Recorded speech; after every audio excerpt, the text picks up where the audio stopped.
Newt Gingrich, you mentioned that there has to be a coordinated response by the United States. Obviously, it's too early to know who is responsible, but let's say that that it turns out that Osama bin Laden is somehow behind this. So what does America do? What kind of pressure can we bring to bear on the Taliban government that is harboring him that we haven't brought to bear already? Well, let me just say that we don't know yet who's done this, and I don't think we should rush to judgment. But it is fair to say that bin Laden has claimed credit for having sponsored and financed and structured earlier attacks on the embassies in Africa, for example. It is clear that 3 weeks ago bin Laden said he would strike the United States in the United States. And the only point I'd make today in the middle of a tragedy, I think we first have to take a deep breath and recognize how big this tragedy is for the American people.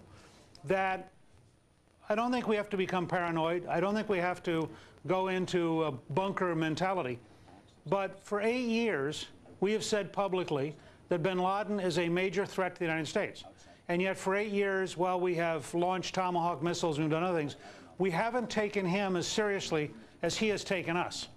And all I'm suggesting is that if we don't have a decisive response to convince observers that you cannot kill innocent Americans in peacetime without retaliation of severe proportions, that other groups and other people will decide that the most open society in the world is also the most vulnerable, and they'll exploit those vulnerabilities. I think this is as decisive a moment for our future as Pearl Harbor was, in a different way. As I said earlier, this is a 21st century opponent, not an obvious nation state, but in the Sudan, in Afghanistan, in a number of other places, we know where bin Laden's assets are, and we need to take the risk of going after them.